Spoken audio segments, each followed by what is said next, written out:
The latest episode of Foxborough Rush. Patriots legend Kevin Falk joined the show to join the latest head coach and discuss that of who will be the next head coach for the New England Patriots in Mike Vrabel. We talk everything with Kevin Falk from his time as a Pat, him working and playing for, of course, for Bill Belichick, and his time around Mike Vrabel as well. That's Foxborough Rush wherever you get your podcast, Spotify, Apple, Amazon Prime, and make sure to go to Neston's YouTube page, hit the subscribe button. You can watch every episode there as well. But now, let's get to the chat.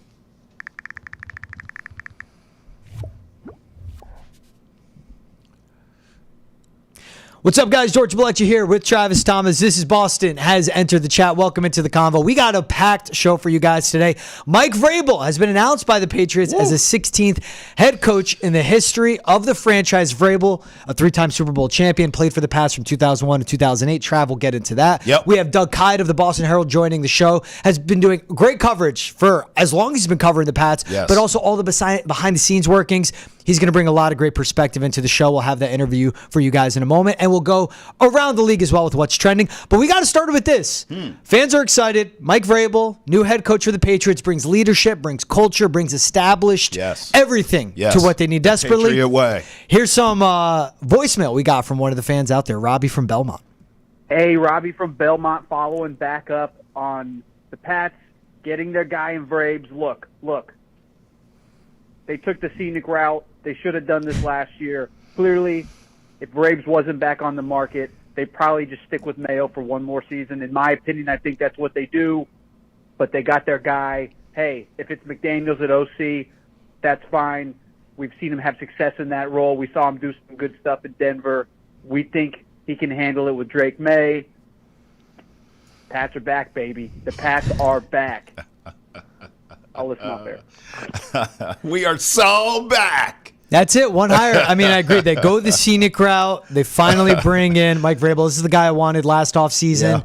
Crazy just how the timeline went. But let's bring him in right now. Doug Kyed of the Boston Herald, doing so much behind the scenes, covering all of this. Doug, thanks for taking the time, man. I know it's a busy day, but thanks for joining the show. Absolutely. Anytime, George. So, Doug, in less than, let's go back. It's January 2023. Patriots put out a press release that they're doing long-term. They're discussing contract negotiations to keep Jerod Mayo with the team long-term while Bill Belichick was a head coach. And that was pretty much him being baked in to being Belichick's successor. Yep. You go to January 2024. Jerod Mayo's announced as the next head coach. January 2025, it's now Mike Vrabel. What do you make of this decision by the Krafts and overall the timeline we've seen how this went? 3 head coaches in 3 years, all moving very quickly.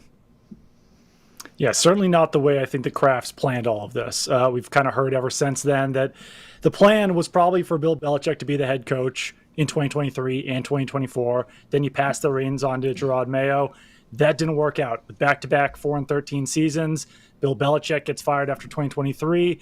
Jerod Mayo gets fired after 2024. And now you've got Mike Vrabel in here. And I actually thought, Robbie, the call-in, made a good point. I actually am curious if, say, Mike Vrabel got hired in last year's cycle, what the Patriots actually do this offseason. I think it's not out of the realm of possibility that they could have kept Jerod Mayo for another season as their head coach. But with Mike Vrabel on the market still, available as a head coach, kind of that second guy that they might have been considering last offseason, it does become a little bit obvious because this isn't a guy that has to learn on the job. He knows what he's doing. He can bring in good assistants. He can bring in good coordinators. It just could be a completely different vibe from what the Patriots had last season. And it's kind of reminiscent in some ways of how the Patriots went from Bill Parcells to Pete Carroll to Bill Belichick in the 90s and 2000s, where you go from kind of a disciplinarian head coach to a player's head coach, back to a disciplinarian head coach. That's kind of what I see here now too. Mike Vrabel, obviously a former player, but also really no nonsense. So I think a lot of current Patriots players have to actually be on notice because of how different the vibe will be next season with Vrabel replacing Mayo. I agree with you, Doug. Look, maybe it's the Libra in me, but I believe in balance. I think this guy is a perfect combo of both. Yes, he's a disciplinarian. Yes, he doesn't take any shack from anyone, but at the same time, he is a player's coach too. And we've heard that, going back to his time at Tennessee, players love Mike Vrabel. So I think he's a perfect blend of both. I just want to ask you, were you surprised at all at how seamless this was? The reason I'm asking you is because I am a little surprised. I felt like it was sort of cocky for Patriots fans to just think, oh, we'll get Vrabel. We should have did that a year ago anyways. I'm like, hey, the Bears is a great job. We hear reports that Brady was trying to get Vrabel to the Raiders. I mean, I'm just a little shocked at the other gigs that were available, maybe not having a little more input here and making it sort of a highest bidder type situation. It just seems like Vrabel was locked in on the Patriots and vice versa. Are you surprised by that? Because I was. Not overly surprised, but I will also say that I heard about a month ago, might have been a little bit over a month ago, that Vrabel wanted this job, that if it was available, that he wanted to come back to New England. So that's the only reason why I'm not overly surprised about this. I would also say maybe it's the New England bias in me, but I also think that the Patriots job is probably the best out of all the head coaching opportunities. You've got the quarterback in Drake May. You've got $130 million in cap space. You've got the number 4 overall pick. Elliott Wolf's future as GM, maybe possibly up in the air, so you could even bring in some of your own front office guys. I don't think that the rest of the jobs out there might have had all of that the Patriots could offer. Like the Bears obviously have Caleb Williams, but not as good draft capital, not as good cap space. Ryan Poles seems pretty locked in right there. Jaguars don't necessarily have the ownership that the Patriots do. Bears don't have the ownership. So this did seem like it had everything that a head coach would want out of a job, especially if you're going into your second opportunity, because most head coaches don't get a third opportunity. So you really have to nail that second one. I'll like you point out, Vrabel wanted the job a month ago. I feel like how quick everything moved with Jerod Mayo being fired an hour and a half after the season ended means the Patriots were locked in on Mike Vrabel before the last game of the season. Do you think that's what this outlook was? It feels like that's how the interview process went. Byron Leftwich, Pep Hamilton brought in to check the boxes of the Rooney Rule. Mike Vrabel and Ben Johnson were the only legit head coaching candidates that they actually interviewed. And then they interview Vrabel on Thursday, Ben Johnson on Friday. And Doug, what you reported in your article you put in the Herald on Sunday, that by Saturday, they start negotiations with Vrabel. How early on do you think the Krafts said, no, we're going to go out and hire Mike Vrabel, and maybe they got everything moving quick again with Jerod Mayo? Yeah, I don't know exactly when that all started, but I would say that just knowing that Vrabel was out there available, I think did make the decision to move on from Jerod Mayo easier. That they probably had a good idea based on back channels that this is something that Vrabel would be interested in, that he was still out there, not going to be out there again next offseason. So then at that point, you have to decide, like, all right, do we fire Jerod Mayo now and then move forward on Vrabel, or do we risk losing Vrabel? He's not going to be available. See how this goes for another year. Might have to fire Jerod Mayo mid-season, which certainly is not an ideal possibility. So, yeah, I think that's why this moved so quickly. I personally would have liked to have seen the Patriots take it a little bit more seriously. Maybe reach out to some more coaches, talk to some more people. Like even a guy like, some of the veteran head coaches out there, not saying they're going to hire Ron Rivera, but just see what he has to say, see what he thinks of the organization, see what he thinks of the structure, get some more like experienced guys in here just to be able to talk to, because you don't get these opportunities to talk to head coaches and talk to candidates again. And I didn't love the way that they satisfied the Rooney Rule as well. It felt like not only were they not taking the rule very seriously, but they were also essentially just skipping the line to be able to hire Mike Vrabel as quickly as possible, which is just kind of cheating the system. So, don't love the way that they got to this point, but I also do think that they hired the best guy for the job for this situation, because Ben Johnson would have been very fun to watch, would have been fun to see him work with Drake May.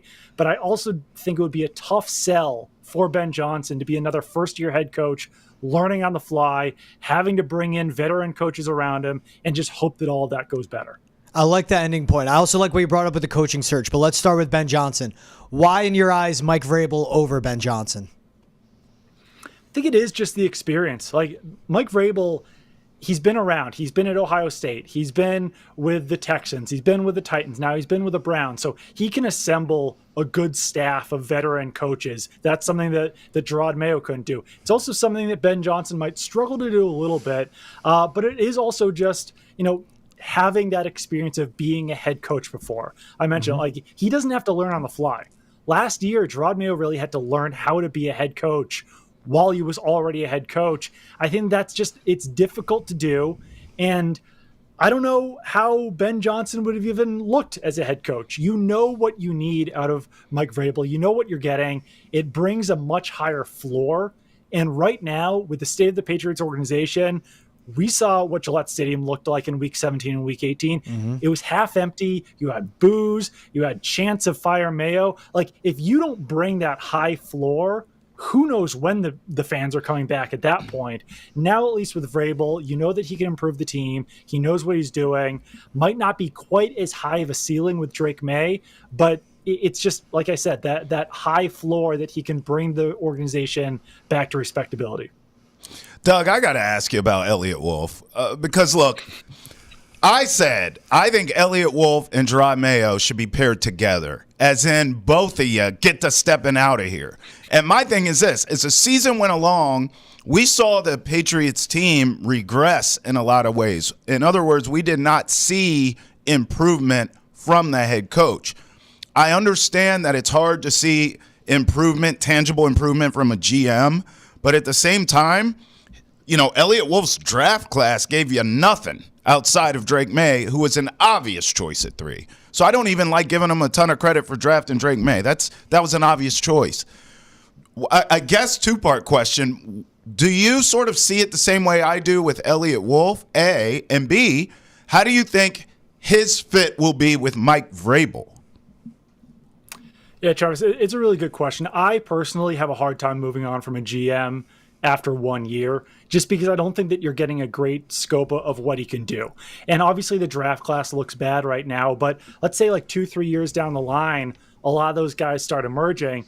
Then you're like, Elliott, can you come back here? Like, Jalen Polk's not looking too bad. Caden Wallace isn't looking too bad. I also, obviously, you know, yeah, Drake May definitely looked like the obvious choice there at number 3 overall, but Patriots did have trade down opportunities. I think that there are other GMs or head coaches around the league who might have taken those, grabbed, you know, a package, grabbed a quarterback a little bit further down the line. So I also do have a hard time, if I'm the organization, just saying like, hey, Elliott, thanks for Drake May. We'll see you later. Because like he did wind up getting them a franchise quarterback. So we'll see what happens with Elliott Wolf, because I do wonder how that fit's going to be with Mike Vrabel.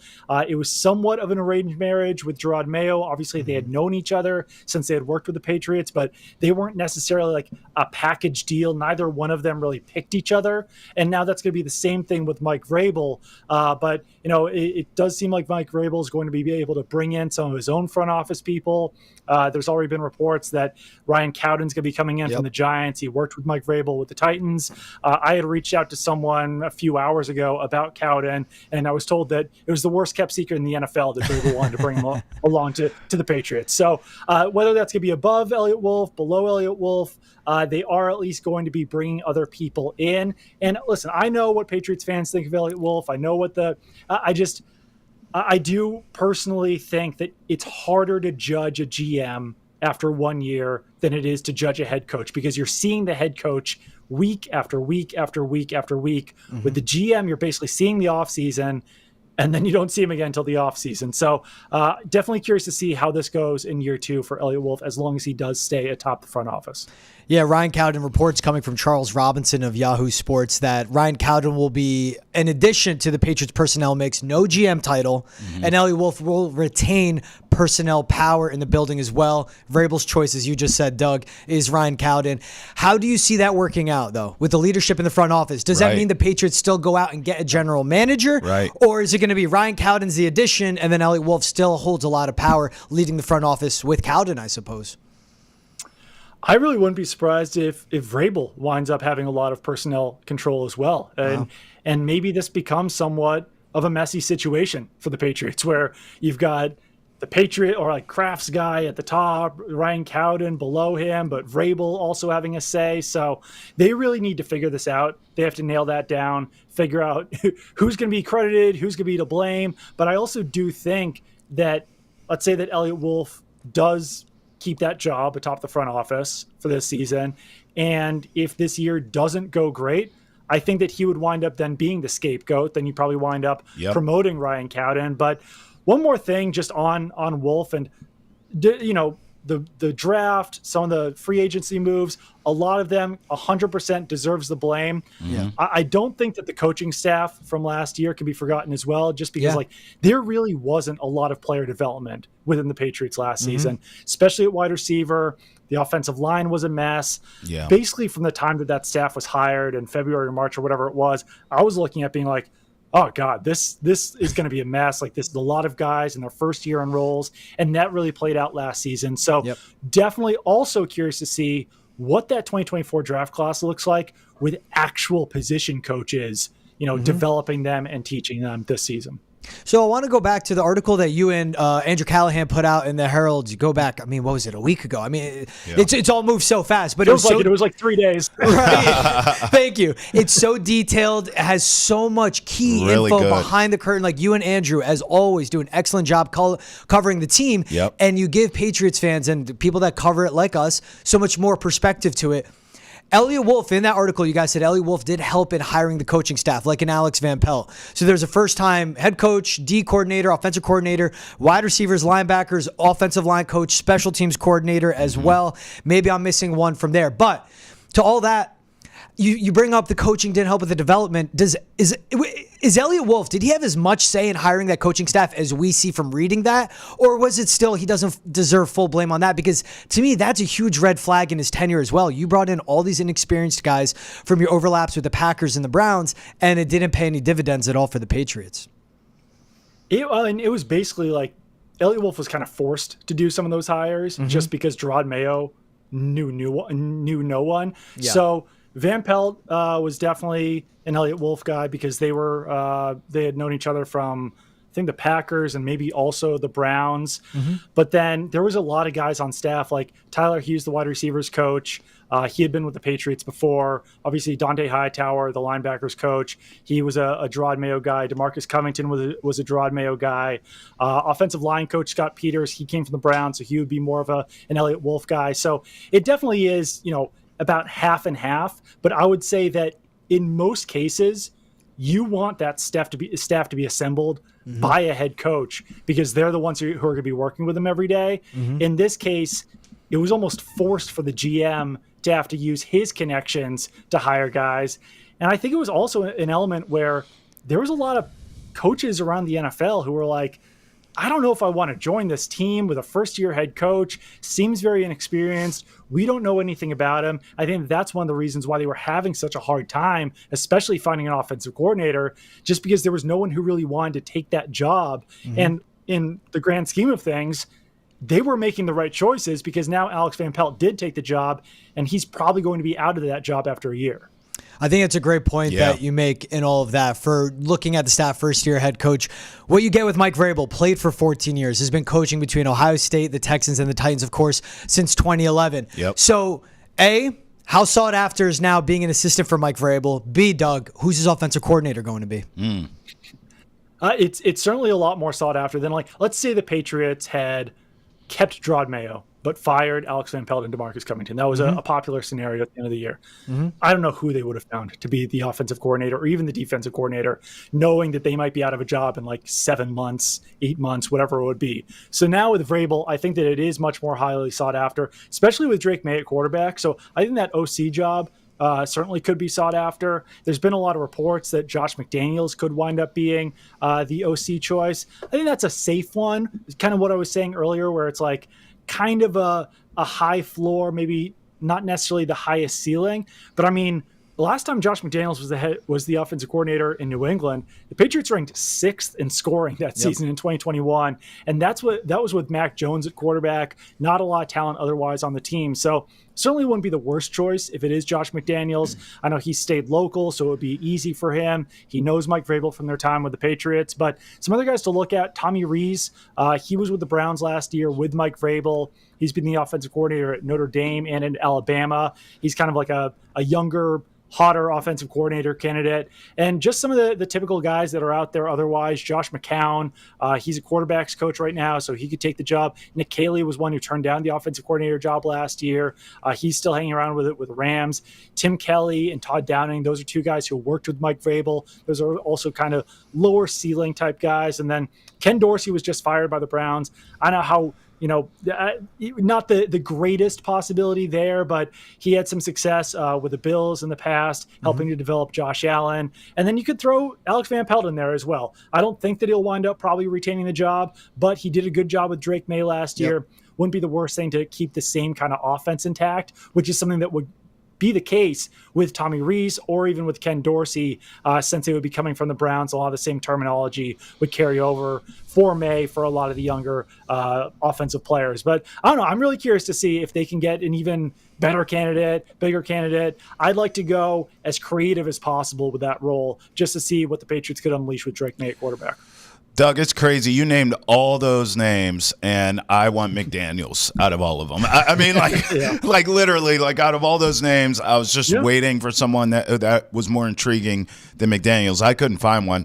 I want to ask you about the identity of this team, because my biggest beef with the Jerod Mayo era, as short as it was, is that he never established an identity or a culture with this team.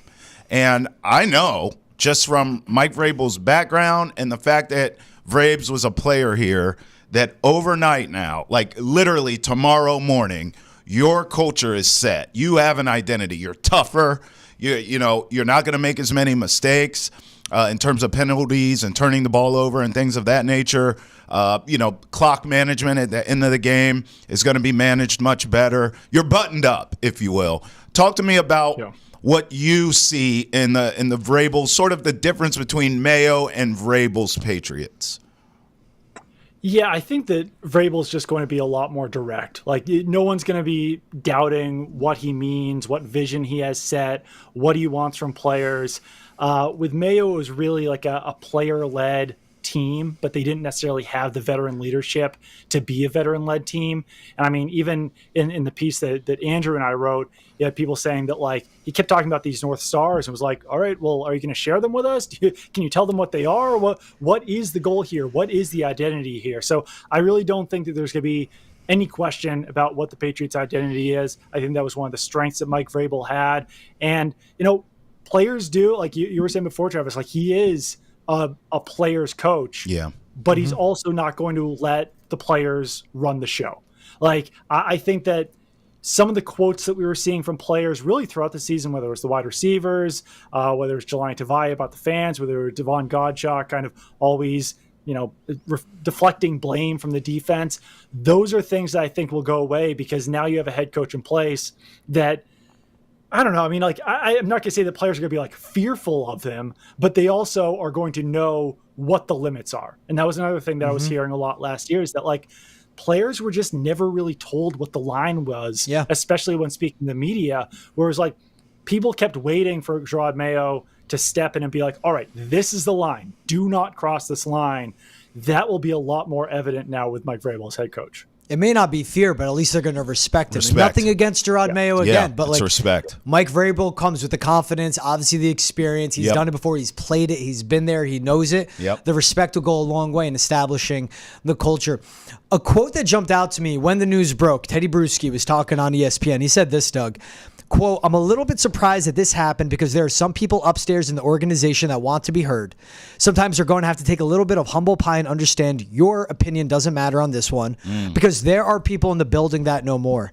Do you think that could apply to ownership, maybe to a Jonathan Kraft, or do you think that's more towards a front office when you hear that, Doug? It's really interesting. Obviously, I don't know what Teddy Bruschi or who Teddy Bruschi is specifically referring to there. If it is ownership, it would be Robert Kraft, Jonathan Kraft. Obviously, Robin Glazer is very high up in the organization as well. He's someone, or she's someone that Bill Belichick is constantly referencing these days. Or it could be front office. It could be Elliot Wolf or Matt Groh or anyone else atop that organization. But at least this does give one voice to the organization. Like, this is now going to be a Mike Vrabel team. Whereas in the past, and maybe they still, try to have the three pillars like ownership, front office, coaching, but this is going to be a Mike Vrabel team. Whereas last year, there really wasn't that one voice. And it probably should have been Jerod Mayo, since he was the most front-facing person in the organization. But at the same time, like, not to not to criticize or rehash a lot of these things over and over again, because this is a new era now, but like everyone talked about it. Like Jerod Mayo would say something on Sunday and then have to walk it back on Monday. And that's not what you want out of the voice in your organization. And that's another thing the Patriots just aren't going to have to worry about with Mike Vrabel. When he says something, he's going to mean it. And he's experienced enough in this role and experienced enough with the media to know what he should and shouldn't say in those situations. All right, we're all excited to have Rabes as a new coach. We're so back. That's how we started this interview, right? But just to play devil's advocate for the sake of conversation, I mean, is it fair to have concerns about Drake May's development at this point now? Because for one, I was banging the drum. George was with me too. We were fine with Rabes, but we were very open to the idea of Ben Johnson, particularly for Drake May's continued evolution. Can I look at this now, this Vrabel as a head coach, as, oh, here we go, same old Patriots, they're going to be defense, they're going to run the ball. You know, Drake May's not going to get developed in the right way. They're not going to get real weapons here. Kind of 3 yards in a cloud of dust. I mean, even Vrabel, think about this, Doug. Vrabel's most success as a head coach was with a veteran quarterback in Ryan Tannehill. Like, we've never seen him develop some young kid. So, playing devil's advocate, is it fair to have some concerns about Drake May's development under Vrabel's leadership? Is that fair, Doug? Yeah, the biggest concern here is that Mike Vrabel actually did develop 2 offensive coordinators into head coaches, but that just meant that they left the organization. Like Matt LaFleur goes over the Green Bay Packers, Arthur Smith goes over the Falcons. So you're having to start over with new offensive coordinators under a defensive-minded head coach like Mike Vrabel. If Josh McDaniels is his OC, maybe you don't have to worry about that, because I'm doubtful that a team is going to give Josh McDaniels a third chance as a head coach, no matter how well he does with Drake May. But let's say you do bring in Tommy Rees, or let's say you do bring in Josh McCown, and they're able to turn this Patriots offense into a top 10 unit, and Drake May is looking like a top 5, top 10 quarterback. That guy is going to be the most popular head coaching candidate in a year or two. And then that's the point where you have to start over and keep going. And you saw it with Vrabel with the Titans, where like they have success with LaFleur, they have success with Arthur Smith, but then by the time that you're down to Todd Downing, that offensive success goes away. They really start struggling on offense. Then they go 6-11 and Mike Vrabel is fired. So it's tough. Like, you'd want that younger, more creative offensive coordinator, but if he's good at his job, he's going to be leaving in a few seasons.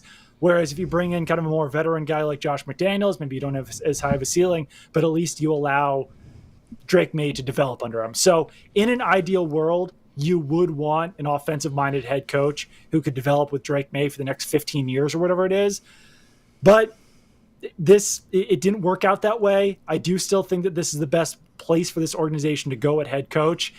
And whether it's with McDaniels or one of these other offensive coordinators, you're just going to have to figure it out and kind of take what you can with the offensive coordinator situation. But that is the most concerning thing about Vrabel, is just that you are probably going to have some turnover in those coordinator roles if he's hiring the right guys. Doug, last question for me. It's more of a statement, I guess. I've been in such of a glass case of emotion surrounding this Jerod Mayo stuff, because when he got hired, I was excited. First black head coach in Patriots history. This is awesome. And then he stunk up the joint. You know, I couldn't defend him from what I was watching as the season went along. But now the reports of everything that went wrong that you know well and you've helped right, and now I look, and it's like this guy is public enemy number one. I mean, my goodness, he did play here, right? It doesn't feel like now with Robert Kraft, as much as he loves Jerod Mayo, it sure doesn't seem like they're doing right by him now.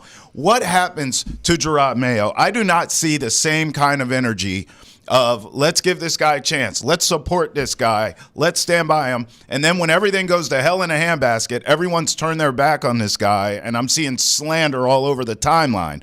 So what happens with Jerod Mayo? How can he even get experience now, Doug? I mean, is anyone even going to give him a chance?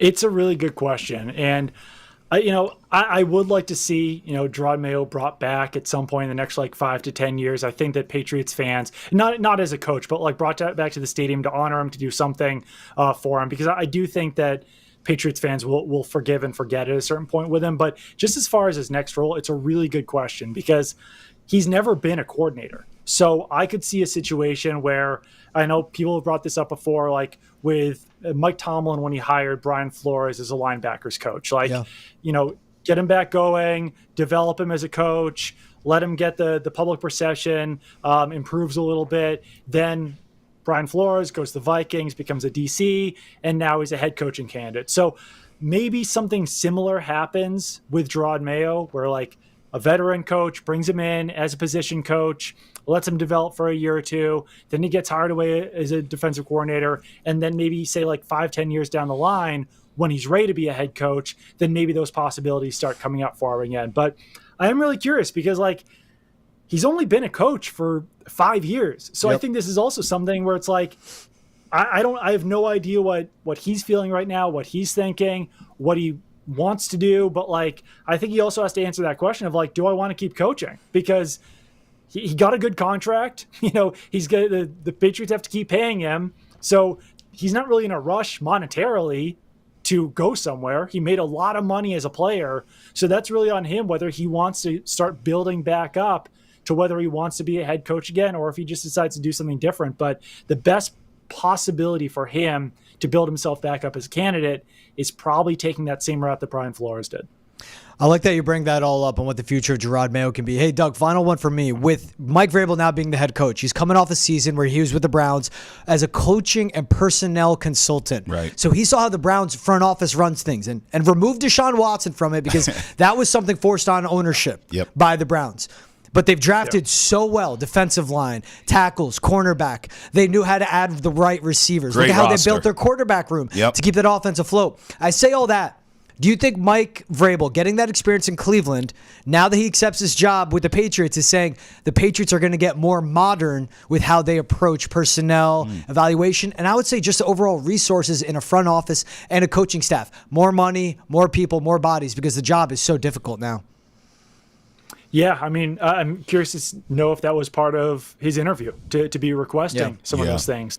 And I mean, and he's a guy like he's never coached here. He's never been in personnel here. So like, I think that he is someone, since he has so much outside experience, to be like, no, this isn't the way things are done around the NFL.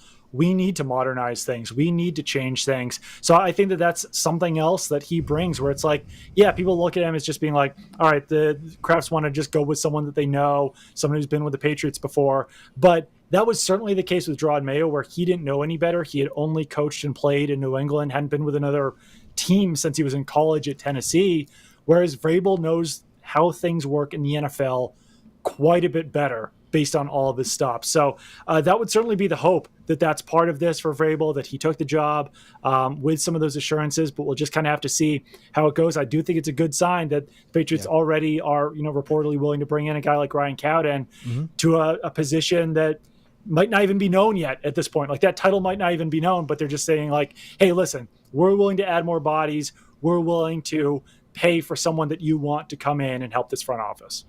Great answer there. Hey, here's Doug Kyed of the Boston Herald. Doug, as always, thanks for hopping on the show. You do a great job covering the team. Everyone, make sure to stay locked in with what him and Andrew Callahan bring to the Patriots beat coverage. All the guys down there in Gillette. Excited to hear what you're reporting from his introductory presser Monday afternoon as well. Doug, thanks for taking the time, man. Absolutely. Anytime, George. Anytime, Travis. All right, Travis, that was a great convo. That is Doug Kyed of the Boston Herald. Hey, if you want to hear more about the new Patriots head coach in Mike Vrabel, check out the newest episode of Foxborough Rush as Vrabel's ex-teammate and three-time Super Bowl champion Kevin Falk joins the show to weigh in on the hiring. Be sure to check out Foxborough Rush every Monday, Wednesday, and Friday. You can find it on YouTube, Twitch, Spotify, Apple, Amazon, wherever else you get your podcast. That's new episodes dropping 3 days a week. If you want to catch old episodes, go to Spotify, look up Foxborough Rush. It'll be right there. And if you're watching on Nesson's YouTube page, hit the subscribe button as well.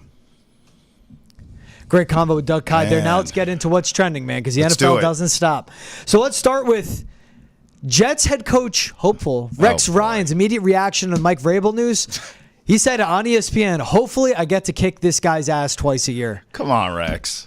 And someone had to correct him and go, you mean with the team, right? He goes, yeah, I'm not going to fight the guy. But also, come on, Rex. Hey, it's not going to happen because you're you're coaching the Jets, and also it's Rex Ryan. Like, he's the fact that that's what he does to the news. And the best part was Mike Greenberg literally moved on from it. He just cut him Yeah. off. He's like, we're going on to the next He's topic. a Jets fan. Yes. What's that tell It's you? like, hey, give actual input, bud. Bro, listen, here's all you need to know.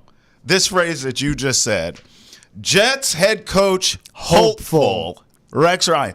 Who the hell hopes for the Jets job? That's all you need to know. Rex, you're perfect for TV. Just stay right where you are. We saw you as a coach of the Jets. We don't need to see that movie again. We saw it, hated the ending. Okay, it was good for a while. Yeah, the beginning of the movie was fantastic. Couple of AFC title games. But then over time, it became a movie that you never want to see again. Yep. That's where I'm at with this. Rex, I like Rex on TV. The personality, even this quote we're talking about, George. Yeah. He's an entertaining guy, okay? But as far as coaching the Jets, we've already been down that path. Let someone else get a chance. I think one of these young coaches who aren't going to likely get a great job, right? Give one of them a shot. See if they are culture builders, because that's really what I think the Jets need. I don't think you need an X's and O guy. I don't think you need a bombastic personality like Rex Ryan. Yeah. I think you need a culture builder. You need someone to come in there. Honestly, I think Aaron Glenn's really probably the right guy. I just don't want him taking that job. I think he deserves a better job. Yes. But I think the guy He played for the Jets. Right. I think Aaron Glenn, the man, is the right choice, but I hope he gets a better job than that. They need new ownership. That's what the Jets need. Until fair. that happens, I don't think anything's going to change. Fair. Hey, I like that Jets head coach hopeful. I'm going to talk to our producer after. Yeah. I want my lower third now to say hopeful to be Emily Radzikowski's husband. That's what mine's going to be. All right. You're going to do this now? Yes. You're going to the doghouse immediately right out of the gate, huh? Hey. Set the tone, I guess. Shouts out to Sil. We love you. All right, next topic on trending. Should the Steelers move on from Mike Tomlin? Because fans are thinking so. With the loss, I mean, whatever this tweet is from whatever this account is, I'm just going to read it. Because, again, the most overrated coach in the NFL by far. The only step forward for the Pittsburgh Steelers is to fire Mike Tomlin now. It's the only way. So two things. Yeah. Steelers got a call to trade Mike Tomlin. Yeah. And he has a no-trade clause. They haven't given any indication they want to move on. This is from Adam Schefter. Yeah. Where the Steelers are one of the most patient franchises in all sports, not just football. Sure. All right, you fire Mike Tomlin. Mike Vrabel's gone. Who are you going to get? Right. You trade away Mike Tomlin. Who's going to be your head coach? Right. Does he need to do better with hiring his offensive coordinators? Certainly so, because Arthur Smith was not good with the Steelers. Given a tough hand, Russell Wilson hit a wall. Justin Fields isn't the guy. George Pickens is an idiot. Disown him as a fellow George. Who's going to be that? And this is a guy that's the longest tenured head coach in the NFL right now. Either him or John Harbaugh. I think they're a year apart. Yeah. But those are the guys that are established. They command respect. Yeah. And the fact that, again, he hasn't had a losing season. Like, maybe his plateau is here. But again, where would he go? Who would trade for him? And who are you going to have to replace Mike Tomlin? There's a lot that has to go in. I think that's fair. Listen, I'm a Tomlin fanatic. So I'm trying to look at this from an emotional standpoint, which is where Steelers fans are. I mean, they just lost again in the playoffs. They ended the season with, 5 straight losses? Yep. Like, they were a mess, okay? And they haven't had a Lombardi there in a long time. So I'm inserting that sort of knee-jerk emotion into this. And I do understand, okay, maybe it's time for a new voice. We've seen this work in other places, by the way. Tampa, we know, traded for a coach and won a Super Bowl. You know, John Gruden comes in and wins a Super Bowl essentially with Tony Dungy's roster, right? Because they needed a new voice. But to your point, this is why I say it's such a great point by you. Who in the hell is that new voice that's going to come in and win right away? Let's not just gloss over the fact that he's never had a losing season, as George brought up. I want to also What he add, does with that locker room. well, yes, but also since Ben has retired, okay? Since Big Ben has retired, they have been a mess at the quarterback position. Russell Wilson played okay this season, but they have not had an answer at that position since Big Ben Roethlisberger. Yeah. When they had an elite quarterback in Big Ben, before he turned fat and washed at the end, they won a Super Bowl. Should have won more, but they ran into a guy named Tom Brady. What are you going to do, right? So I want to see Tomlin given that opportunity again. You know, whether it's draft or whatever, give him a bona fide quarterback. Now, can you blame him for the fact that they haven't had it? I see that too. But I just think it's a little premature to try to run Mike Tomlin out of town. Yeah, that's all. But I do get the frustration of Steelers fans. Who have they had? Like, it's been Mason Rudolph, Yeah. Kenny It's Smallhands, been a Pickett. mess. Then it's Justin Justin Fields and Fields Russell and- Wilson. right. And Ben Roethlisberger, his contract at the end when he was washed and couldn't move or throw the ball, he was holding that franchise hostage because the amount of dead money That's that right. was attached to it. That's right. As well. And he still won, is my point. Yes, So, like, 1,000%. let's give him a bona fide quarterback. I'm not saying they grow on trees. Yeah. But I want to see that before you just run this all-time great coach out of town. That's all. What if Mike Tomlin, as of the recording of this podcast, hasn't been fired? What if he gets fired? Yeah. Would he have been head coach candidate number 1 for the Patriots? He's just like Mike Of course, Vrabel, more experience. Bro, he'd have been head coach candidate number 1 for everyone. But I think Exactly. you got to trade him. If you're going to get rid of him, you do need to trade him. You can't just let him walk. Speaking of a potential destination for Mike Tomlin, Tom Brady personally recruiting Lions offensive coordinator Ben Johnson to become the next head coach in Las Vegas.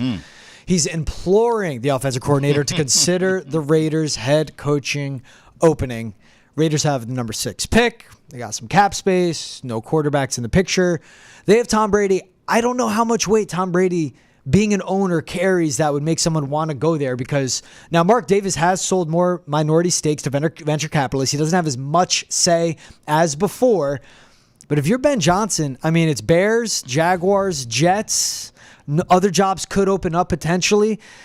Raiders, Saints, Bears, Jaguars should be 1 and 2 on his list. I'll put Raiders way down there. It's more. I need more than Tom Brady to want to take that job. I think Prime is going to be the next coach of the Raiders. I really do. I think Ben Johnson's going to take the Bears gig, rightfully so. I think. Excuse me, $92 million in cap space. 92. For the Raiders. That's a lot. I think that's a good move for Ben Johnson to go to the Bears. You get Caleb. You get to play your old team in the Lions. It's a big market in Chicago. I think that's a move. Mm-hmm. I did not. I actually was an idiot that believed Deion Sanders all season when they kept asking him, hey, your son Shadur, obviously Travis Hunter, these guys are going to the league. Are you going to stay in Colorado? And Deion says, I'm not going anywhere. And I thought, yeah, that's cool, man. Honor that. You know, you're at Colorado, your son's gone, but you're going to stay and keep building a winner. Then I saw an interview over the weekend, or it might have been Friday. I think it was Good Morning America. I don't know. But Deion said, wide open, hey, you know, I mean, if an opportunity present itself where I could continue to coach my sons in the NFL, that's the only way I'd go. And I thought, oh, my God. Sons, plural. Sons, Shiloh, plural. who shouldn't even be an NFL candidate player. He's going to Vegas. I'm now convinced that the Raiders will trade up to number 1, take Shadur Sanders, and Deion will be the head coach of the Raiders. I'm more convinced than ever. I don't think it's Ben Johnson. In fact, these reports, if they're true, Brady's imploring, it's because he knows. If we don't get you, my next call is to my man Prime, who's his friend. Yes. Shadur's his friend. Yep. Okay, so Tom Brady's behind the scenes, like a puppet master. We know reports are that Vrabel said, don't even mess around. I'm going to New England. Okay, we're not playing this game. So Tom's trying. He's behind the scenes trying. I don't think he's going to get anywhere. He didn't get anywhere with Vrabel. I don't think he's getting anywhere with Ben Johnson. Yeah. I think Prime is next, and I think bingo, that's the target. Prime and Shadur coming to Vegas. And then in 4 years, as Travis Hunter's getting ready for his cost control contract to end, demands a trade and goes to Forces Vegas. a trade to Vegas.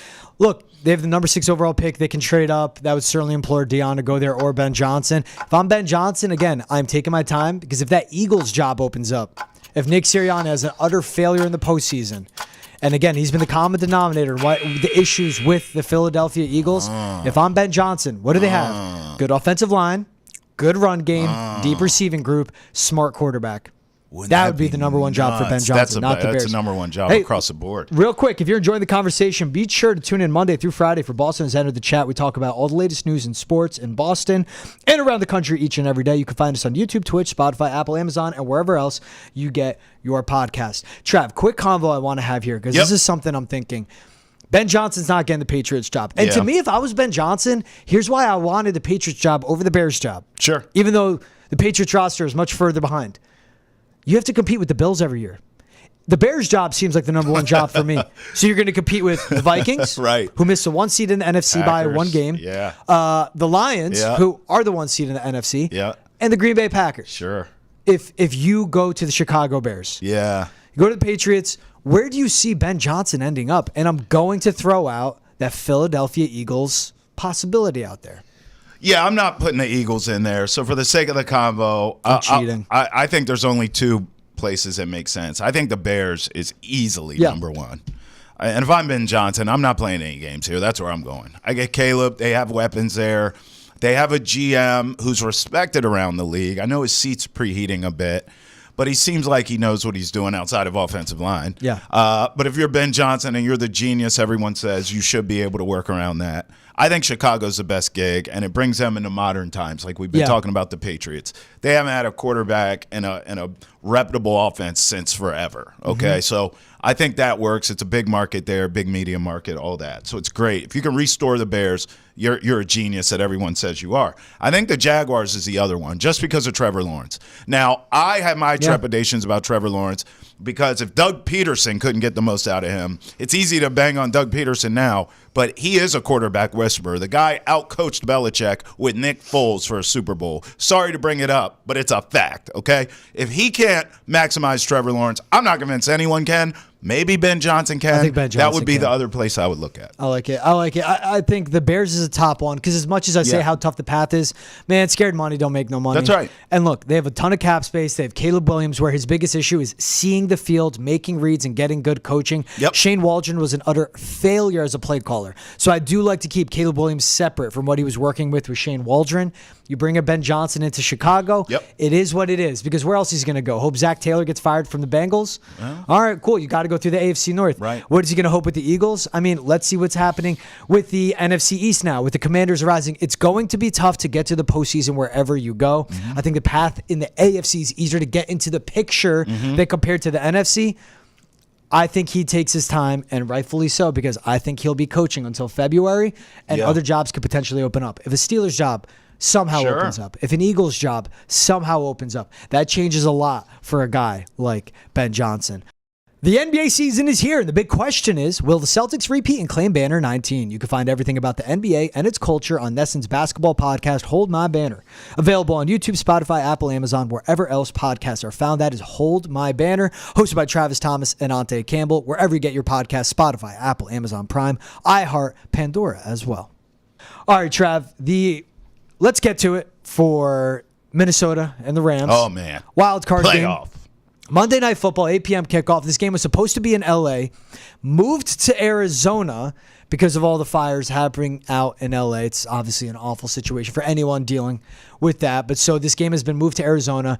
Vikings at Rams. This was a pick'em. Once that happened, the spread moved to Minnesota -2.5. It was Minnesota -1. Yeah. Now it's Minnesota -2.5. What do you think of this game, though? It's a great matchup between one of the most blitz-heavy defense, Yes. in the NFL, against a quarterback in Matt Stafford that absolutely thrives against a blitz. He's a champion. You know, he's great been offense, here. great defense. You have Brian Flores against Sean McVay, two great coordinators and play callers. McVay's a head coach. I'll tell you one thing. Kevin I understand why Vegas moved the line and made the Vikings a favorite after everything going on with the Rams, surrounding the Rams and that community there in L.A. Of course, our thoughts and prayers with Los Angeles.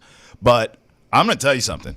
Even though I understood why Vegas moved the line, boy, was I glad they did it, because it presented a gambling opportunity for your boy. Because I walked right into that chat. Give me the Rams money line. Think about this. All the distractions, tragedy surrounding the team, moving. We got to go to Arizona now to play the game. You're probably concerned about your house or your family or friends or whatever. There's a ton of noise right now around this Rams team. What do you need to get through that? You need a strong head coach that can handle it and have all the I's dotted and all the T's crossed. Check Sean McVay. You need a veteran champion quarterback who's been there, done that. Check Matthew Stafford. Yeah. I think everything else on this Rams roster is young and opportunistic. That defense is young and opportunistic. Those receivers, Kupp and Puka. I mean, they're surrounded with a lot of youth and talent, but at the head is the head coach and the quarterback. Both of these guys are uniquely equipped for the situation and the realities that the Rams are dealing with right now. Yeah. Meanwhile, the Vikings are coming off an emotional, heart-breaking, gut-wrenching, soul-crushing beatdown to the Lions. So, Sam Darnold didn't exactly look like he did all season. Kevin O'Connell still, kind of earning his druthers here as a head coach in this league. Yeah. It just feels like the Rams' time to me. And, obviously Vegas making the Vikings a favorite. I think most people, generally speaking, think the Vikings win this game. Give me the Rams because I think they overcome all this because of that head coach and quarterback combination. I'm so stuck because I believe in the Vikings because of this defense. But again, Brian Flores, no one blitzes like him. And Matt Stafford is exceptional against coverage zero. Yes. Brian Flores, no one disguises coverages like him. Matt Stafford is great against taking on disguised coverages that switch at the snap. Mm-hmm. What gets me is this Rams defense. Jerod Verse, fantastic defensive end, is a game record. That D-line is good. They're middling against the run. They're middling in the pass defense. And I think eventually that comes to bite them. Look, this Rams offense, it's Stafford, led by Sean McVay.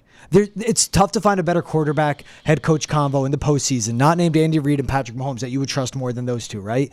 It's Puka Nacua, Cooper Kupp, Kyron Williams on the ground. But it's this Vikings defense. And more importantly, this Rams team, you mentioned how Sam Darnold struggled. Now, look, we can see wrinkles. We can see changes. This is a Rams defense that doesn't blitz a ton. Sam Darnold struggles against a blitz. Now it's going to be the choice of the Rams. Do we sit back, get into coverage, play bend, don't break, and let Sam Darnold pick us apart? Or do we just unleash the wolves on him, pin their ears back, and send the house every single time and see how he adjusts? I think this is going to be such a close game, and I'm honestly going to lean under on this one. Because I think what we see in the first half compared to the second half, you could find that total right around 49, maybe 50. Yeah. But I'm going with a number of the under on this one. I just think it's going to be low scoring. I think it's going to be a shootout. I think it's 24-21, though. I think Vikings end up winning this. I'm more confident in it being tight, though, and the adjustments, again, we see. It's going to be Sean McVay and Kevin O'Connell in the first half. What do they do going into the second half? It's Kevin O'Connell and Brian Flores, again, against Sean McVay. I love this matchup. I love it's on Monday night. I love it's at 8 p.m. because this chess with humans. Yeah. In one of the most, just intricate, difficult, complex sports in the world and in terms of scheme and execution. And you're going to have Brian Flores against Sean McVay and then Kevin O'Connell trying to steer Sam Darnold to success. I think it's going to be such a good game.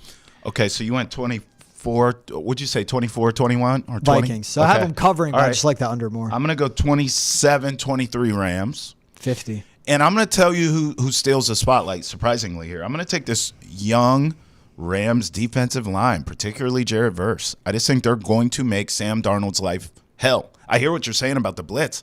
You may not need to blitz. I mean, this defensive line for the Rams, no Aaron Donald, no problem. Okay, they're young, but they're ready. I'm going Rams, 27-23. Their defensive line steals the show. Defensive game, I agree with you, but I think the Rams defense steals the spotlight more so than the Vikings, which everyone's actually predicting will happen, that the Vikings defense will be the story. I think it'll be the Rams. I think the Rams defense could be the story, but it's how they let that team down, though. Again, on the back, that's what I worry about. It's not a great secondary they have playing for them. He's Travis Thomas. I'm George Balekji. This was Boston's End of the Chat. Shout out again to Doug Kyed of the Boston Herald joining the show. Shout out to you guys always listening. Shout out our guy, Robbie and Belmont, calling in, leaving a voicemail. Yes. Make sure you can email us, thechat@nesson.com. You could tweet at us with the hashtag NessonChat. Comment on YouTube, comment on our Instagram post, and we'll bring those conversations onto the show as well. And call in, leave a voicemail too. I'm George Balekji. He's Travis Thomas. This is Boston's End of the Chat. We'll see you guys next time.